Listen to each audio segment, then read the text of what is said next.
this will advance, and it's not going to. Okay. So this is kind of what we are doing to get ready. So, and I'll go through a timeline of really how that impacts us. So for right now, all I can do is do a plan, kind of-ish. I can't work on the budget because I don't have the appropriation yet, the formula. And the budget is probably a week's worth of work with the state plan. So we're just going through and doing what we can do. We can't even get the state plan template started in the system because DOE hasn't even allowed us to do that. So we can't even really make revisions in the text of the state plan, so it's a bit challenging. So we are increasing our contractor reimbursement. So we pay for contractors, our subgrantees can pay for contractors to go to training. They can do a reimbursement, so they can pay for their lodging, their meals, their travel. But in addition to that, we were allowing them to pay $100 per day per person.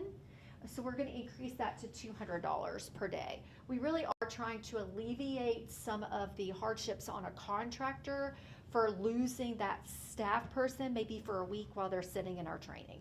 The training is required, it's required by DOE, so we have to do it. So we're just trying to make it easier for contractors to participate with us. Then we are going to increase the minimum wage payment. We do with NASCAS, our membership organization, we do a wage study every other year to just see where the average wages are. And so what we do is we set the average wage as our minimum wage in our state plan, which means that we are paying the average wage in the subgrantees. We're requiring them to pay that. So those subgrantees that are maybe paying a little bit lower to their crews or contractors, they can pay a larger wage. We're keeping our health and safety at 17%. In the DOE requirements, it's actually set at 15, but they do allow us to give a reason why we should go higher. We did that last year, so we're going to keep that in place. We are actually, question, yeah. Exactly what does keeping it at health and safety, what does that mean? What does it entail? And why did we do that? Yeah. So, great question.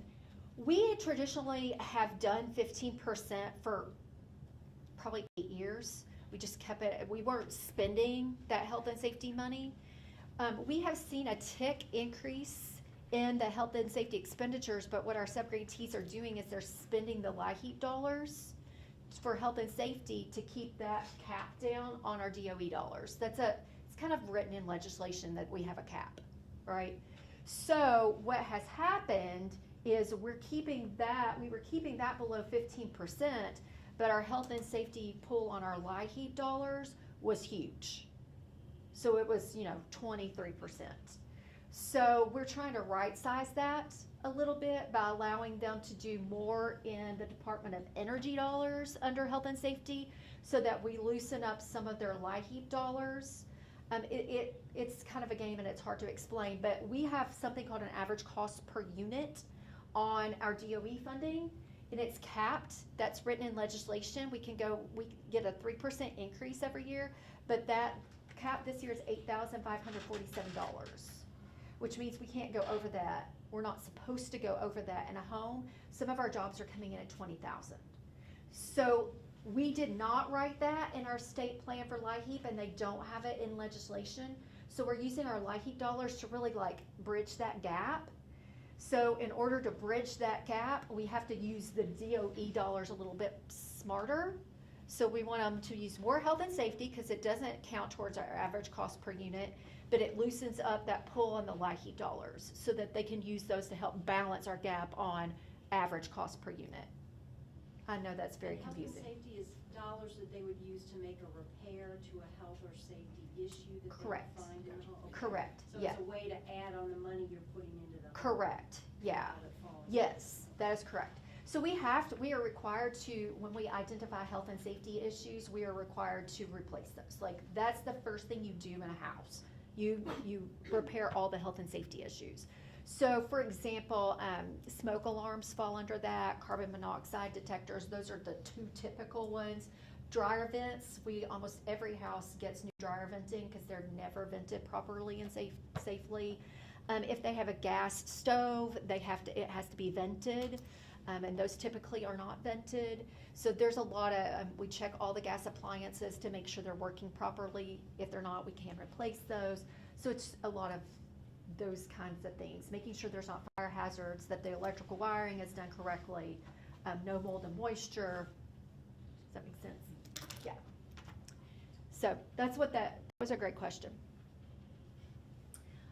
We did not have in our state plan to allow for hot water heater replacement if the hot water heater is inoperable. We allow for it to be repaired, but if it just isn't working, we didn't specifically state that we would replace it with the health and safety dollars. And I don't know about you, but hot water is really, it is integral to my safety and my health in my house. It's probably more integral to my husband's health and safety. So we have added that to our state plan for the health and safety, is that we can replace an inoperable hot water heater. We also, this was not specifically listed in our state plan. We talk about it a little bit, but we're loosening this up. Right now, we bid per job. So every job that we get, we have to send out a bid. We have to give them 10 days to contractors to get a bid back to us. And then we have, we have to look at the bids, open the bids, and then we award the bid. That is time, and time is of the essence. So some other states do price listing, which is where they add to the contractor's contract, here's how much my materials are, here's how much my labor prices are, this is what we're gonna charge you for a year. And then in that scenario, we don't have to bid out jobs, we can just award jobs to contractors. So let's say we have 3 HVAC contractors, you get job 1, you get job 2, you get job 3. So it will speed up the process of getting jobs done, plus I'm hoping it will attract contractors so they're not having to spin their wheels and bid on jobs that they don't get awarded. So that it's more defined in our program manual, but we're gonna kind of pilot that and figure out how to do it before we roll it out as an option. So that's something we're playing with too.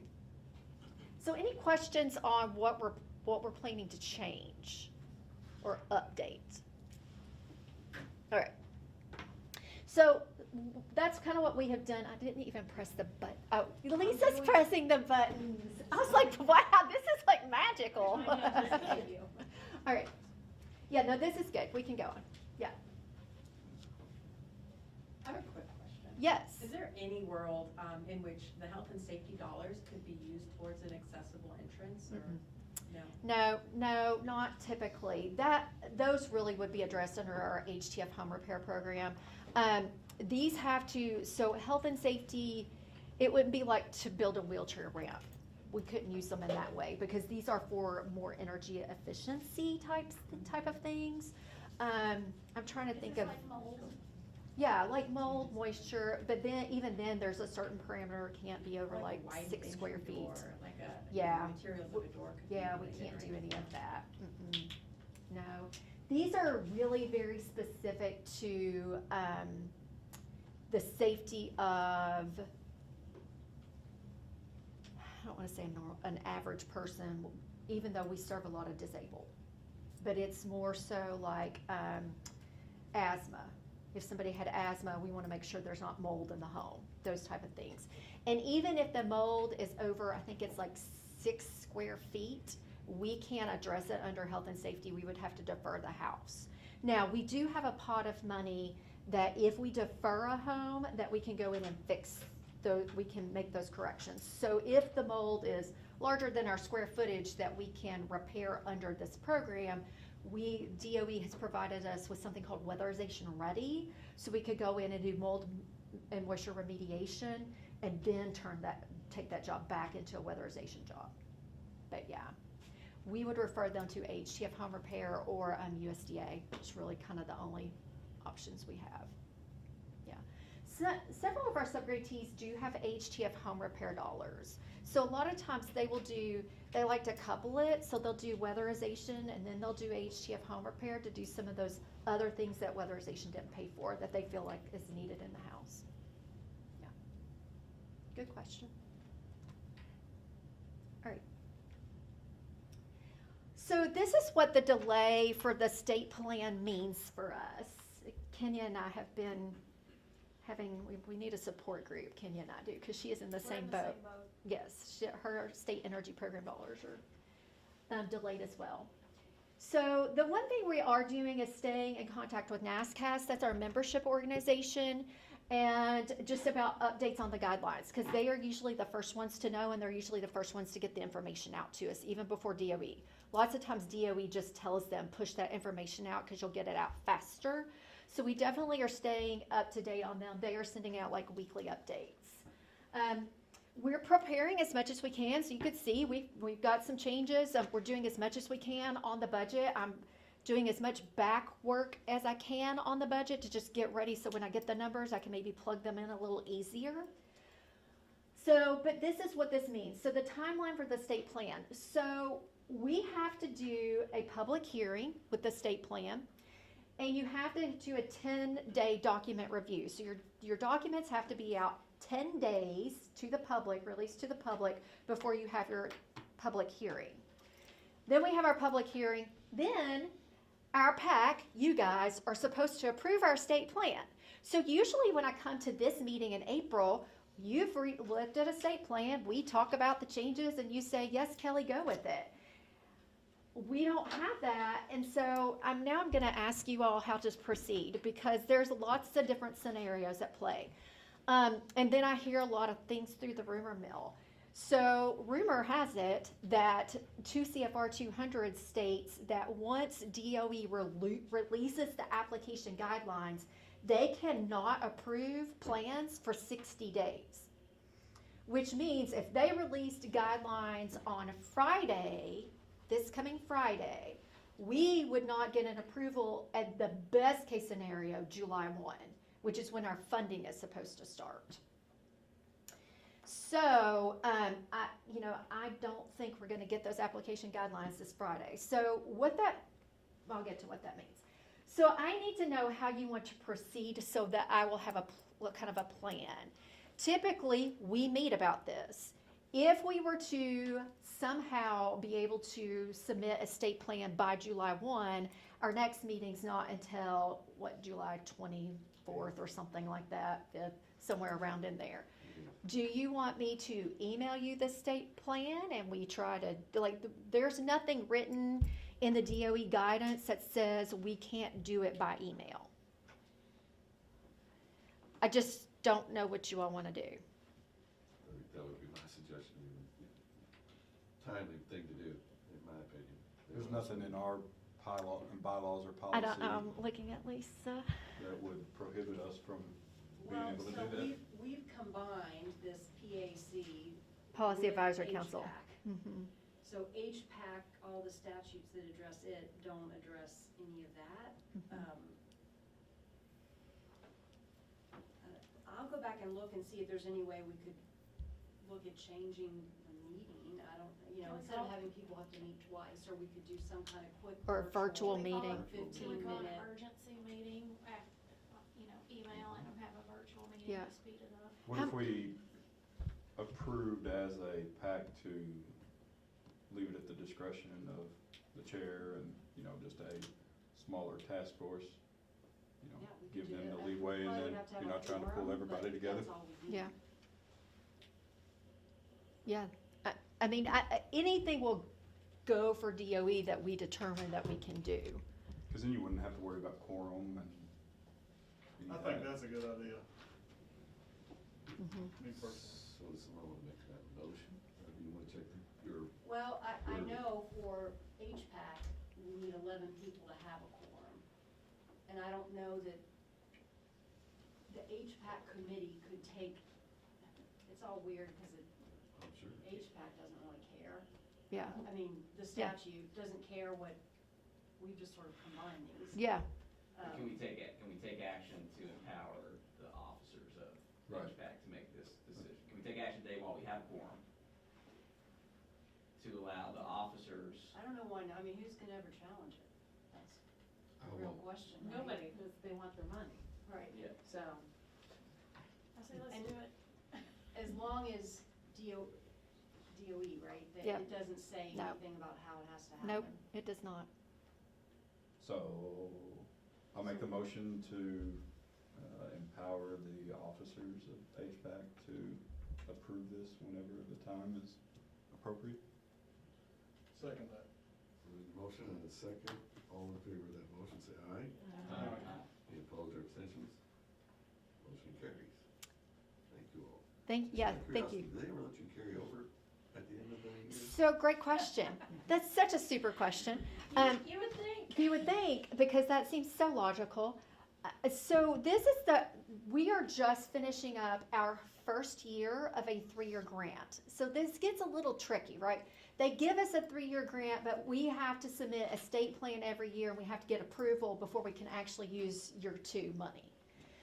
So we should, in theory, we are going to have money left over. Oh, and here's why we're going to have money left over, because I will remind you, we didn't get this year's money July 1.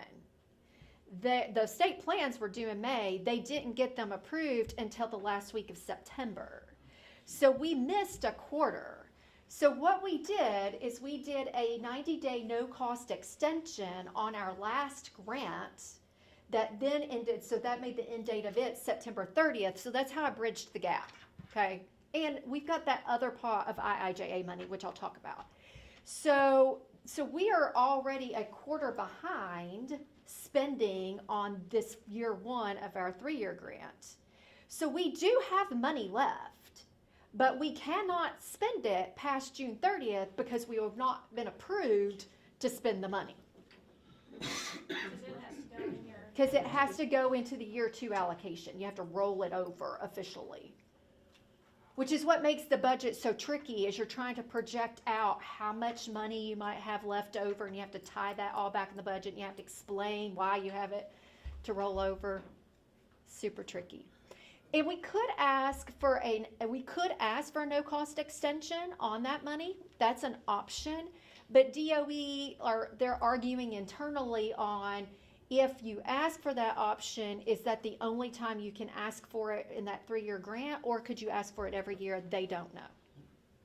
So I kind of hesitate to ask for it, just in the case that I get to the end of year 3, and because of all of this stuff, we're going to need it. Yeah. Does it supply you with bourbon so you can drink all this stuff too? Right. See, it's so tricky, and now we know why I'm stressed. I appreciate the flexibility that you've offered, though, because that's going to help a lot. All right, so Kelly, what are you going to do if you don't have money July 1? Because that's what you're asking me now. So we have access to our IIJA grant. So fortunately, we've been doing a terrible job at spending that money. So we can still spend that money. So we're just working with the subgrantees now on making sure they don't have jobs in progress that have been billed to the formula grant, because you cannot braid those dollars. So if a job started in formula, it has to stay in formula. So we're working with the subgrantees to make sure on June 30th they don't have any jobs in progress that we have to halt work on, so that we can spend that IIJA money, and they all have it. So we are fortunate, we are one of the fortunate states that we're doing a really bad job on spending the money, so we have money to spend. So we are flipping pots of money. What's the barrier to spending the IJJ money? Is it just making it clear that this is available in a separate pot, or is there something else No, that's another barrier? we just have a lot of money. We have a lot of money and we don't have the workforce, quite honestly. Finding contractors is difficult. Contractors who are willing to go through the training, because they do have to go through training.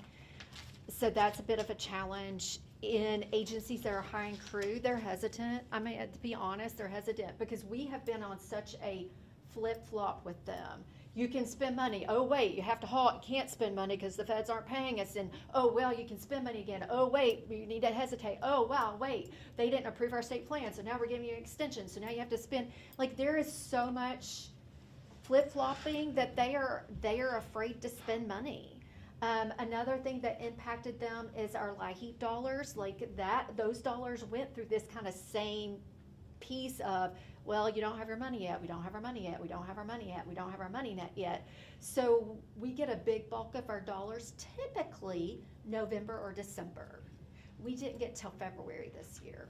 So then then it's a rush on, now you've got this $6 million pot of money that you gotta spend by June 30th. And then July 1, they're gonna have almost $2 million, which is a drop in the bucket, like they blow through it in 2 months. So it's just, they're constantly flip-flopping, and so they're hesitant to hire people, even if they can.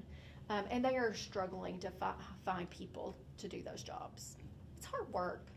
I'm not gonna lie, it's hard work. Those attics are hot in the summer. All right. Thank you. But that's why, yeah. And so we're trying to spend more of that money in multifamily, but we, got a subgrantee, they're not in the state, so it's just taking them a little bit to like get started. And then DOE has to like review all of our multifamily projects, and that takes them months before we can start one. All right. Okay, next slide, yeah. So just to give you some updates on funding for next year, we do have our IIJA money that we talked about. That's how we're flipping. Our DOE formula money. So for federal fiscal year 27, President Trump zeroed out our weatherization dollars. He also zeroed out LIHEAP dollars. He did that last year or so. We are getting a lot of good support from Congress that they like the weatherization program. So we think it's going to be fine. We're not really worried about that appropriation. Our appropriations did pass through last year in FY26, so we think we're going to be okay. LIHEAP weatherization, I told you it's the same thing. So again, we expect all of that to get through Congress with not much trouble. All right, next slide. So I've been doing some congressional meetings as well, and I'm doing this on behalf of NASCAS, but on behalf of KHC. We have some really good movers and shakers in Congress with energy. So Representative Guthrie is the chair of the House Committee on Energy and Water, and so he's pretty crucial to weatherization. So we have some bills that have been introduced in the House. So NASCAS has taken me, we have met with Guthrie's office 3 times. We've met with Massey's office, Barr's office, Rogers' office, and then we've met with Senators Paul and McConnell. And really, I'm not doing anything but just going and telling Kentucky's story. This is what weatherization looks like in Kentucky. This is what it looks like in your district. This is how many elderly we're serving. This is how many electric houses we have, how many gas houses we have. We're just telling the story. And here's a couple success stories. We are getting really good support. Guthrie is a big supporter of the weatherization program. So we have, I think on the next slide is maybe some bills. So these are key talking points. Again, just what we've been talking about. I also talk about some challenges, our ACPU. So there are some bills in Congress right now that would raise our average cost per unit. You remember I talked about that $8,547. They would raise that to $12,000. That would be huge because we as a state are having a really hard time meeting that average cost per unit. So that's kind of what we're talking about. It's just our challenges with workforce. All right, next slide. So these are the bill updates. 1355 would raise, in the House, would raise the ACPU to $12,000. That did make it out of committee. We're just waiting for it to be called to the floor. So our NASCAS lobbyist, Andel, is doing some work to try to get that called to the floor. In Guthrie's office, they were the ones that asked us to go meet with Massey's office and Paul's office as well. We have SB 1342 and SB 2570. These really need to work together. One raises the ACPU and it authorizes Weatherization Ready, which is that pot of money that we can work on deferrals.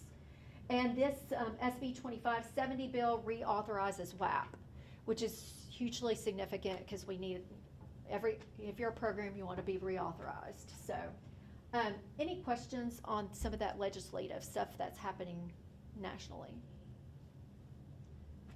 Is it an average cost per unit that you can spend per bucket, right, per source, or is it just per unit? Like if you're braiding the funds? It's per source, so that's a really good question. So the way we do it, that average cost per unit really applies to the formula dollars from DOE and the IIJA. we took the average cost per unit out of the LIHEAP state plan. So we're not tied to that in the LIHEAP dollars. So that's really given us a lot of wiggle room to make up that difference. But when a job is coming in at 20,000, and most of our jobs are coming in really over $12,000, they're coming in 15 to 20. We still are having trouble meeting that average cost per unit. And one of the reasons is because of that minimum wage I talked about. You know, you gotta pay your people. These are hard jobs. You have to pay people a fair wage. And we had a subgrantee who complained that we can't find anybody because the Buc-ee's open down the road and they're paying $18 an hour to go clean a bathroom. I consider it. And I'd rather go clean a bathroom than work in a hot attic for $13.50. So they're not wrong in that. So it has been a big challenge. And that's a story that congressmen can relate to because Buc-ee's are going everywhere, right? Like they're stopping at the Buc-ee's too, so they get it. Yeah, so we can braid the dollars, but it's still just a challenge. Yeah. We started out our first quarter of this formula year, our average cost per unit was $40,000. Wow. We are down to 9,544 as of last week. So we've come a long way, but we still are $1,000 over where we're supposed to be. So what that means is if we end June 30th and we're over that average cost per unit, money has to go back to DOE, which means subgrantees are gonna have to pay the money back. Yeah. And you're talking about subgrantees are community action agencies who are already strapped for dollars. Like they are feeling this pull on every single federal program they run, which is a whole lot of them, right, Jeremy? You mostly run federal programs. Yeah. Yeah. Any other questions? Thank you all. Thanks for the motion, and we'll keep you updated as soon as we have something. Thank you very much. Thank you. Oh, wait, I have a success story. I forgot. This is a beautiful success story, something that you're going to want to watch for because NASCAS came down. They have a grant from DOE to do success story videos. So they came to see us a couple weeks ago we went to a homeowner's house in London, Kentucky, to do a video on what weatherization means to him, like what they did. So the crew are on the video, and they did a video with the homeowner who was really articulate, a very nice man. But in the first 2 months that weatherization after weatherization was done in his house, his utility bills dropped 40%. In the third month, they dropped 50%. And his house was built in 2004, so it's not like a really old house. It's a nice brick ranch house. So you'd think, oh, that's probably energy efficient. That shows of how much even a fairly newer house can benefit from weatherization. So we did in his house, they did air sealing, which is caulking doors, caulking windows, caulking any cracks. He got a new heat pump. We did duct sealing, which is his ducts for his heat pump. They made sure it didn't have any holes in it. And they did a new dryer vent. He got a vapor barrier, which is when you roll down this plastic in a crawl space. It looks so pretty when it's done. It's so clean and nice and pristine. But that helps moisture going into the house. And then we did more attic insulation in his house so that when an attic is really hot, that's not seeping down through his attic opening. When can we see the video? So they did the footage. I think we went down that first week of April.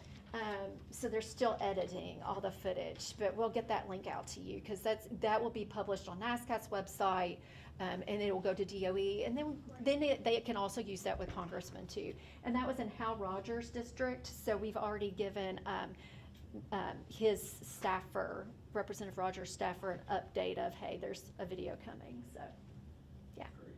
I forgot I had a beautiful success story. Thanks again. Yeah. We appreciate it. All right. I think I really am done. Yeah. Great, thanks. Heather? Hi. So Lisa, you are handling the slide. Okay, great.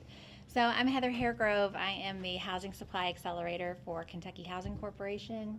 And I was asked to come and just kind of tell you guys a little bit about what I do here. Can you hear me? No? Talk a little louder. So if you're familiar, I'm sure you're all familiar with the housing supply gap analysis that we did in 2024 that showed that we had a need of 206,207 units across the state, split pretty evenly between for sale and rental housing units.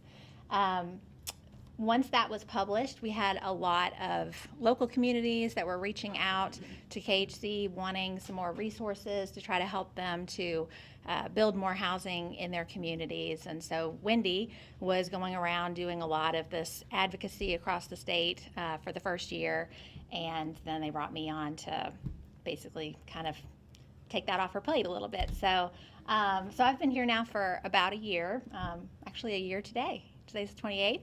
It's a year today.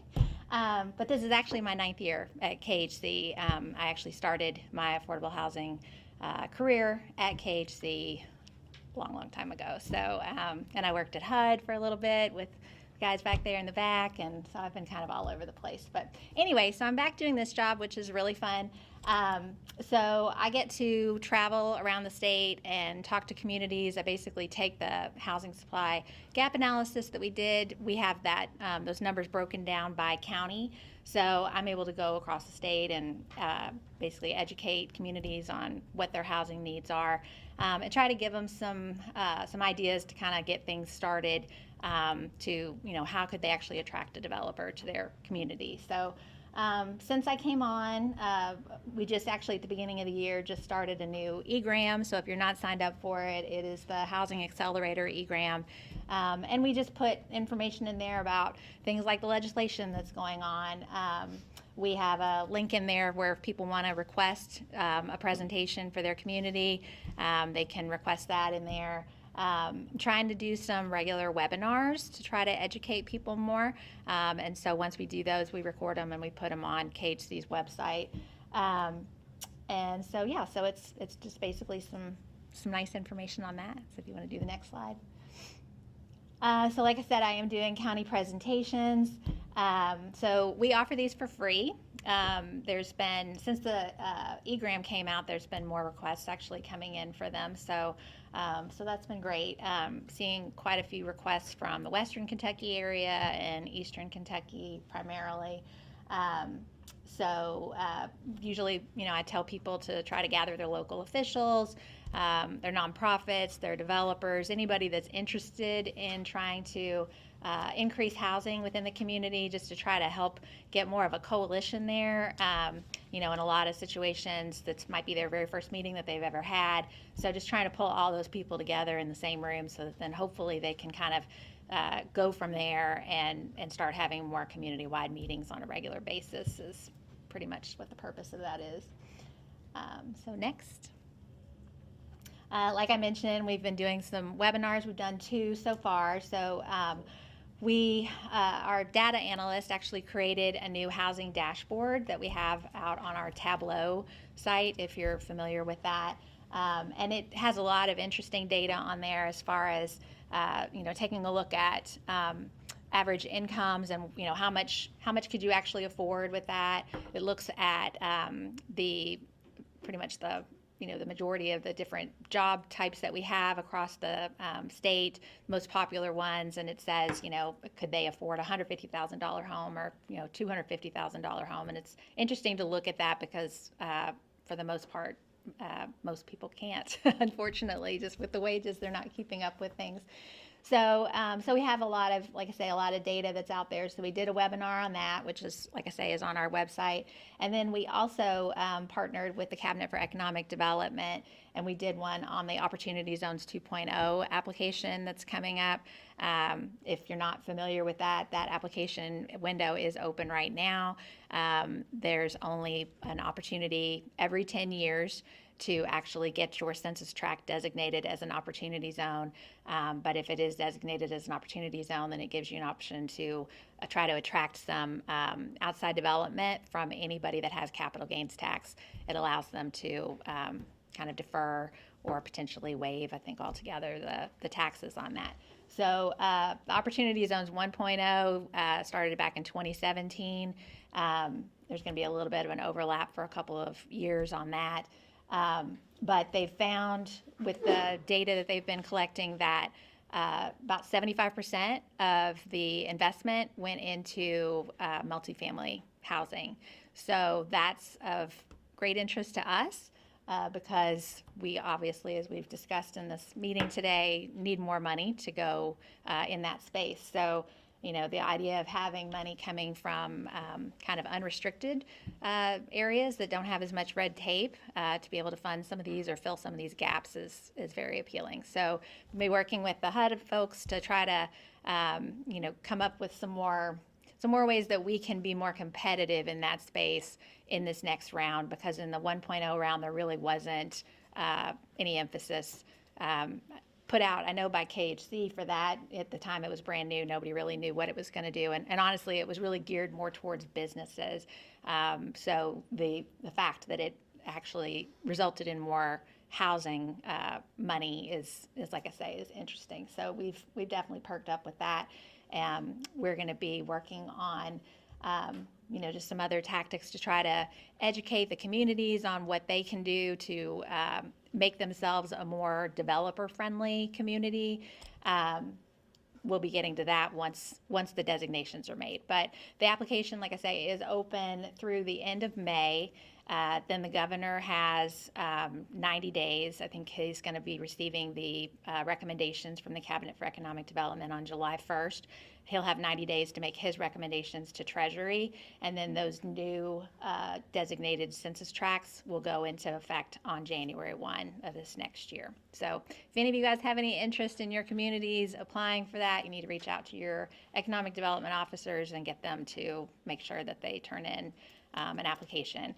Fun fact on that, Kentucky has, we have the 15th highest number of census tracts that are eligible across the country. Only 25% in every single state can actually be allocated as Opportunity Zone census tracts.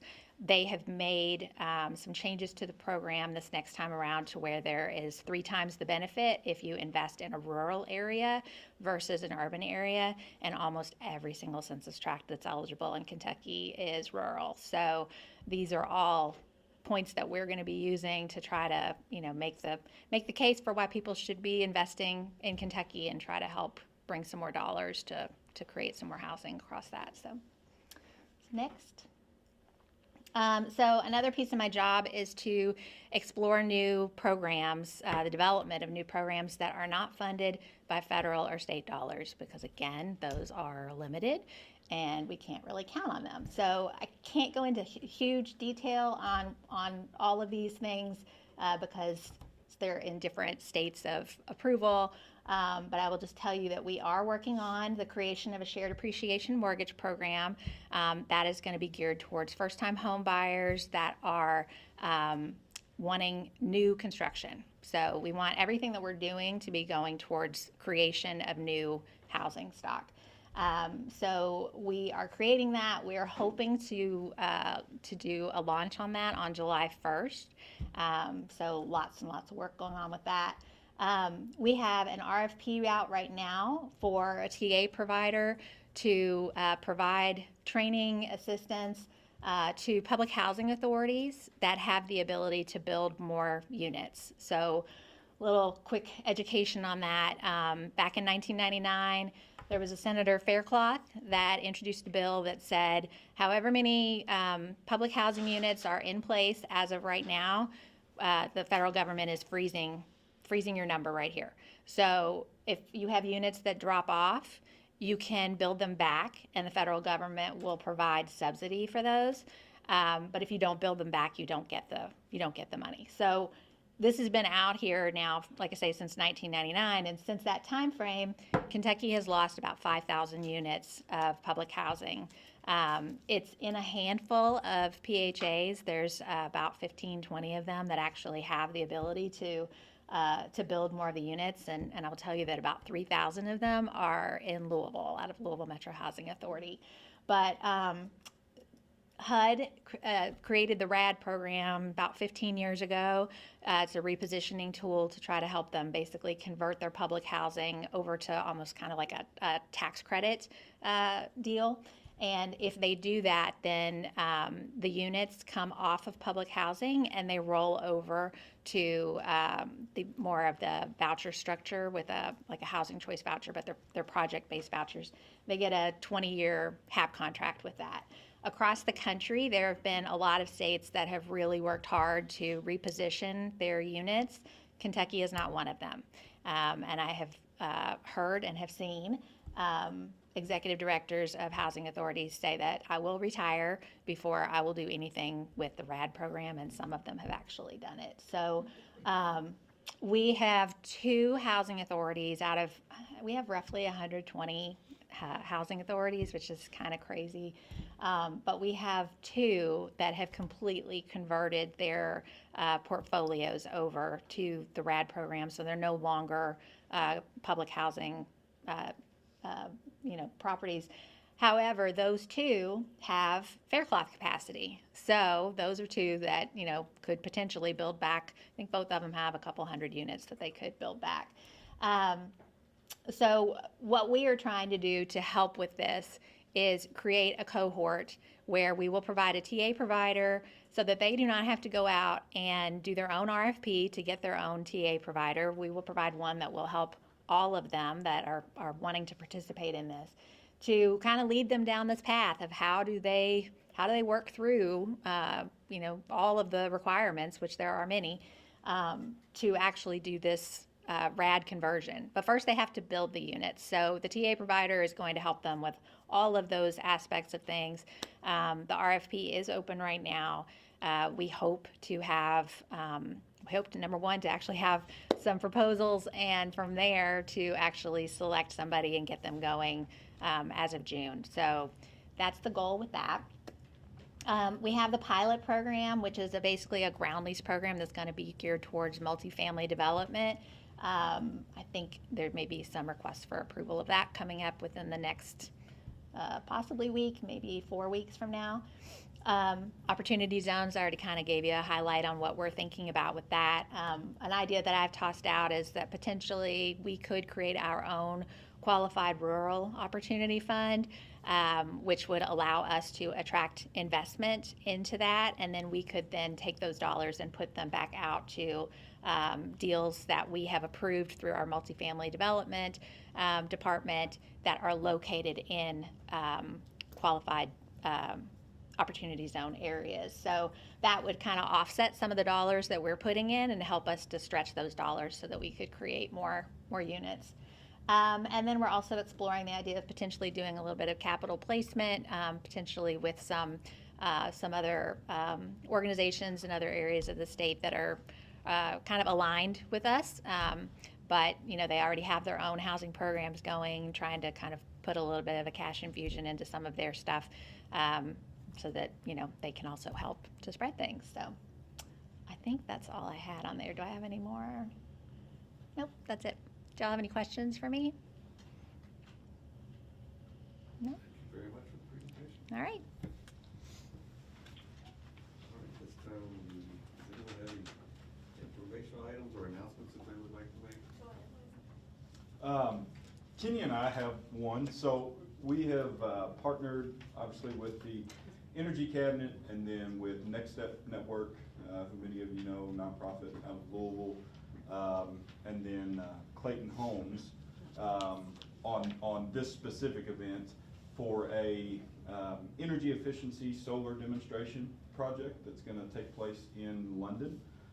It is going to be on May 21st. Basically, we've taken a manufactured home, which in Kentucky, 75% of those meet the DOE net zero standard, and then the other 25% meet the Energy Star standard. And so this will be, many of you may have gone to the groundbreaking ceremony for this, but this is kind of the ribbon cutting ceremony as well. So be able to walk through the houses, be able to see these cross-mount homes on land and with solar shingles and how they'll work. So I've got some flyers. If you guys are okay with it, I'll pass these out. And, QR code on here to be able to register.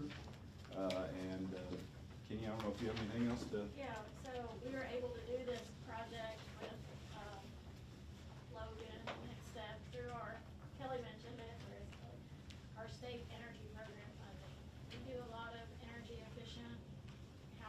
support work with our state energy program.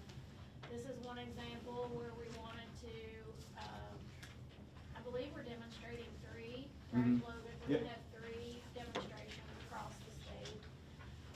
Use those as educational events, to bring in policymakers, local officials, really to educate them on manufactured housing today. Mhm. And Kelly's point really drives home our work on energy affordability and weatherization, but also new housing stock that adds solar plus, net positive, energy work. That brings up, we do have an energy affordability dashboard, we've just updated that. Kentucky's average energy burden, or the percent of income that a family would pay on energy expenses on average, is around 3.4%. But for low-income population, that average is 9.5%. And in some counties, we have that as high as 16%. For those in extreme low-income situations, we have seen data that can be 25% of their income on just energy expenditures. So work like this, we also partner with HDA, Homes Inc., and Habitat to look at new and existing housing stock. Homes Inc., we're doing a solar rebate program with them with our state energy program funding. HDA, we do Energy Star certified homes with HDA. And all of this goes to support the state energy program works.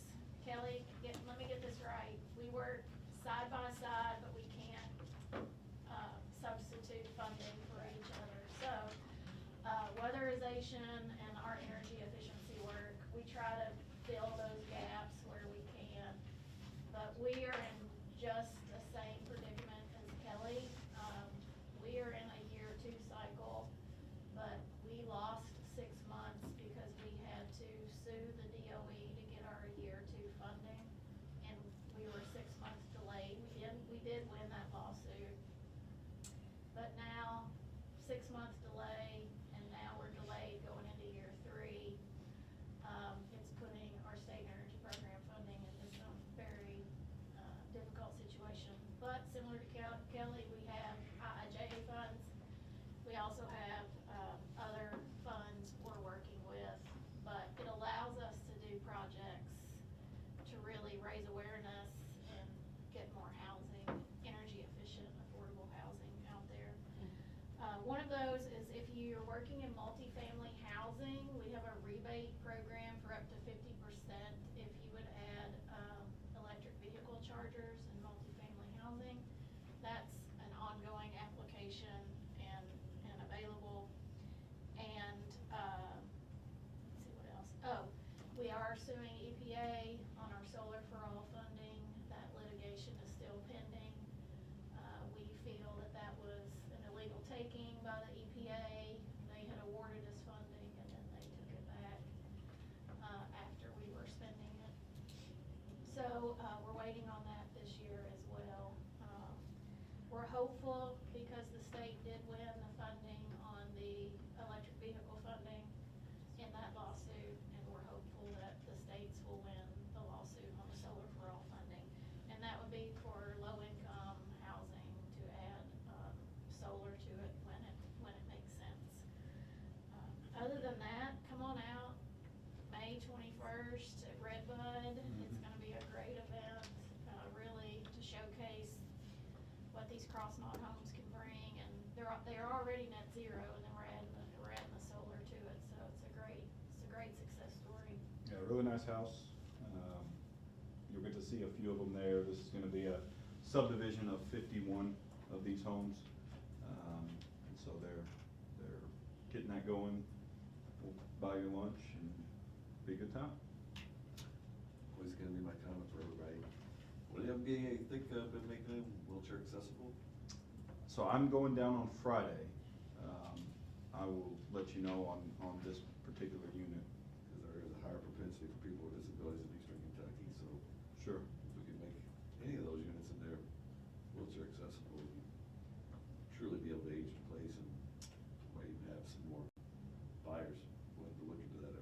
Sure, many of them are gonna be, consumer ordered. Right. And so the consumer will choose what features, and so obviously those components are an option for the consumer. I'm sorry. No, that's it. As I always said, I didn't think that I was gonna need an accessible home until I broke my neck when I was 16, and all of a sudden, I needed it pretty badly. So we made these things at the beginning, that way you can't really tell if the topography allows that it's an accessible home, but you truly age in place, like I say. We're all tabs, temporarily able-bodied, an accident or diagnosis away from needing something like this, so hope all of us will keep that in mind. That's awesome. I mean, particularly for the way my utility bill went up in January and February, the alternative is very needed, very, very much needed. When we, Homes Inc. has some great examples, and I know this one will be, I know on Homes Inc., when we've been able to add, solar on those homes, the average utility bill for electric drops to around $30 a month.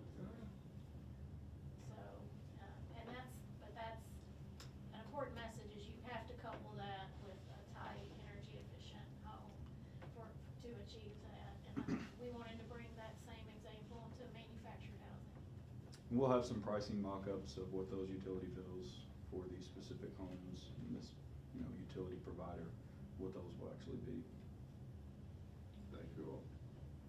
Any other? I just have a housekeeping thing. If any of the private members, in other words, those who are not employed by the state, would want to fill out the travel expense, we reimburse for mileage to come to the meeting if you had to drive here. So I've got some of those forms, if anyone would like them, or if you think about it later, I can email you one.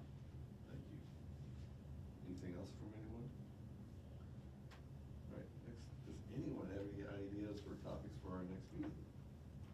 Lisa? I would just say, so when I did the minutes that you all approved this meeting, Ms. Martin had asked for the 1915 waiver presentation, so we've gotten a speaker to do that, so we will be doing that at the July meeting. And if the committee would be interested, we also received some federal funding for what's called the PRICE grant, and of course, I have to remember what PRICE. But essentially, it's funding that we received to help replace pre-1976 mobile homes, and also to help do what are called ROC, or resident-owned community conversions, where you take a manufacturer mobile home community, and it's owned cooperatively by the residents as a way to kind of keep it affordable. So we received $28 million to do these programs, and we're working on some of that now, so we thought we'd have somebody come talk to the committee about what that's gonna look like. So we've got two topics for the next one, and I'm Wonderful. sure Kelly hopefully will back. have some weatherization updates for us. Well, sounds like we're in very good shape. Oh, I do have one final announcement. Good news. We did receive, DOE Secretary Wright and testimony did agree to move the Kentucky the home energy rebate program forward in Kentucky. DOE and OMB have agreed that they will start moving that program forward. That's $134 million on two separate programs that would go to, Kelly mentioned one, ability to put in an energy efficient heat pump. Also, to make Kelly's dollars go further, we can do whole home weatherization work with it, energy efficiency, as well as appliance, upgrades.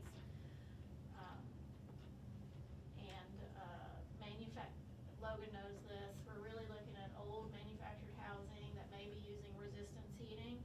We have a good partner in Mr. Cool that's able to do a heat pump in manufactured housing in small spaces to reduce that. So, we're excited that this summer we may see movement on the home energy rebate program. But similar to Kelly, we will have workforce strains with that program as well. And the Energy Cabinet is gonna be at the KHC conference doing a session on those rebates. I'm curious, like, what types of, how are we collaborating with, right, agencies who are trying to fix the workforce, right, challenges. Is Kentuckiana Works like plugged in, or I'm sure there are other We do. agencies across the state? Our program lead works with K-Web, Mhm. and we're plugging in there. We're also working with places like Schneider Electric and other private sector partners who have their own qualified network of contractors that we can bring them into the program. Working with housing, building, and construction, and just really trying to drive that. The hits just keep coming. We were supposed to have a separate grant just to do energy efficient contractor training, and that grant, has not moved forward. And so they gave us money, but then they took money away to train contractors, so. We're trying, we're Of just course, trying, of course, just and we're curious. really trying to leverage the contractors we have at our utilities too. They have qualified contractors, and if we can get the utilities on board, we can leverage their contractor network as well. And likewise, we are doing the same thing. We have a workforce development administrator that this is her primary job, is to try to solve this workforce issue. We too are working with K-Web. We've done some pilots with Bluegrass Community and Technical College, where we have gone into their HVAC classes, their construction classes, to just talk about weatherization, what it is. Like, you could have a career if you're going to, when you graduate, contract on your own, like this would be an option to have like immediate business. We have our own, we operate our own training center. It's in Versailles to do all of our trainings that we're required to do. So that makes it a little bit better. We do have a little bit more control over that. But we are always looking for more contractors to recruit. So we are, part of our agencies run on crew and part run on contractors. And we have issues on both sides, like those, in both places. We need more contractors, we need more people to apply for jobs. One great event that we participate in, and I think several of the trade associations do as well, we serve on the board for, is K4C, which is a career days for high school and post-secondary students in Shelbyville every September. And, you know, they've got the building with, you know, booths and flyers and that kind of thing, but really the goal of the event is a hands-on opportunity to show students what these trades programs look like. So they're actually picking up beach balls with dozers and, you know, that kind of thing. So, you know, if you have the opportunity to get plugged in with that event, you know, I encourage you to. It's a really good one. I have about 3,500 students to 4,000 students that attend every year. If anyone has any questions, thanks for a productive meeting. I entertain a motion to adjourn. Second. All in favor, say aye. Aye. Opposed? And then we win. Thanks. Who's the contact for Sherry? We just reach out to you. This is not direct, this is not my work, but I still do work to support Blueprint